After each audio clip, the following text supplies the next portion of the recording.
My name's Leanne and welcome to the bedroom floor. Today I'm going to show you a writing activity, and I really hope that you'll join in and have a go, create a poem with me. The thing about poetry is that it's really a great way to express yourself, to be creative, and to do something that takes all of your concentration. And in the sort of the hectic world that we live in at the moment, there's lots of things that take a little bit of our concentration, and we often find ourselves like trying to do loads of things at once, which can't be very good, and sometimes isn't very good for our mental health. And this activity is based on this book, which I'm just showing you there, which is called Excuse Me While I Uglily Cry, which I think is probably the best title of a book I've actually ever come across. Excuse Me While I Ugly Cry. It just makes you want to read, and definitely read it. So this book is by a writer called Joya Joffney, and it's about Quinn, the main character, who is one of these people who struggles a bit with sort of feeling in control of her life. And one of the things that she does in order to feel like she's got some control is she makes lists in her journal about everything. So with that in mind, we're going to write a poem off the back of making a list. So get your notebooks, bits of paper, computers if you prefer to do it on your computer or your phone. Find a page, and I would like you to write me a list. And I'd like you to write me a list of all the things that you are grateful for, wherever you are at the moment, all the things that have happened to you or that may happen to you in the next sort of day or so. Things that you are grateful for. Now, what I'd like you to do is I'd like you to have a read over those things that you're grateful for. Let me show you some of the ones that I've written. I wrote them before I did this video because I'm cheeky like that. So what is my list? My list is, I am grateful for the beautiful summer sun shining through my window. I'm recording this during a heat wave, so it's really, really hot in here, but it's beautifully sunny. I'm grateful for a cup of tea enjoyed outside in the garden. I'm grateful for a good book to read. I'm grateful for great friends to chat with at lunchtime. I'm grateful for a small cat to curl up on my toes as I drift off to sleep.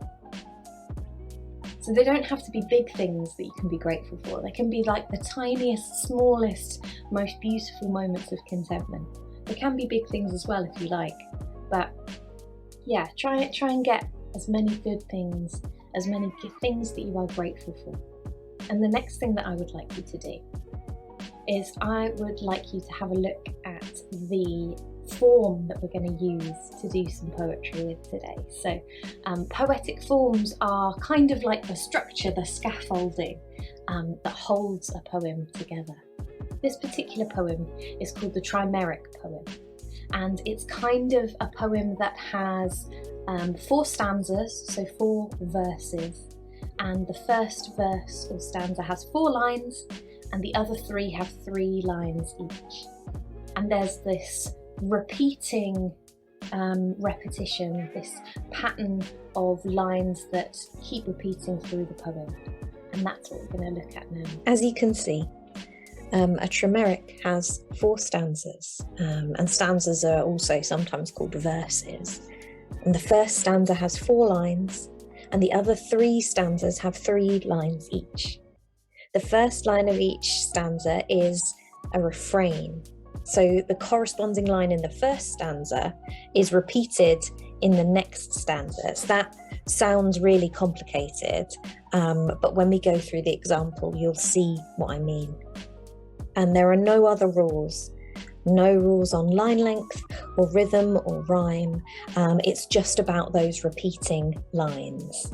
So if you take a look to the right-hand side of your screen, you can see an example which I've written and which is based on some of my things that I'm grateful for that we talked about earlier. And as you can see, I have colour-coded where the lines repeat. So in the first stanza, the first line is, "Here are all the things I'm grateful for." And the second line, "The beautiful summer sun shining through my window," is then also repeated as the first line of the second stanza. "A good book to read," which is the third line of the first stanza, is also the first line of the third stanza. And "A cup of tea enjoyed outside in the garden" is the fourth line of the first stanza and the first line of the fourth stanza. This is really a type of poetry that you need to see on the page in order to get a feel for. But I'm going to read the whole poem for you now, and you will see what I mean about the idea of it being reflective in the terms of the way that the repetition works. "Here are all the things I'm grateful for. A beautiful summer sun shining through my window. A good book to read. A cup of tea enjoyed outside in the garden. The beautiful summer sun shining through my window brings the smell of sun cream and smoky barbecues. In the distance, gulls call and the waves break against the sand. A good book to read can change your mood in a swift second, from elation to heartbreak and back again.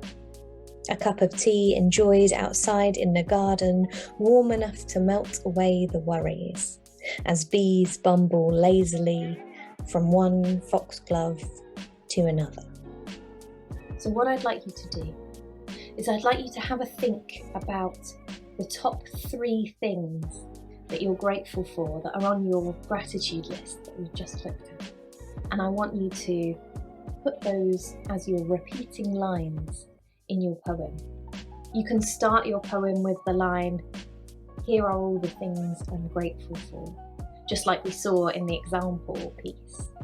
And then fill it in with your lines and your thoughts. And remember, for each new stanza, each new verse, you can expand on the point that you've already talked about. So, for example, my point, "The beautiful summer sun shining through my window," I can then add 2 more lines to there to think more about what that means for me and how it feels and why I'm grateful for it. And as you saw in the example, it gives this poem a really nice sort of echoing, reflective kind of quality. And it's also a really easy structure to follow because there are fewer lines to write because you've already written most of them. What I'd like you to do is I'd like you to take maybe 15 to 20 minutes to have a go at writing one of these poems. And then once you've finished a draft, I want you to share it with somebody. This year, City of Literature is launching its Big City Reads campaign again in July. And this book that we've been talking about, Excuse Me While I Ugly Cry, is one of the books that's going to be available across the city of Nottingham. So do look out for the campaign, the Big City Reads campaign. And I hope to see you at some point in the future. Thanks very much. Bye.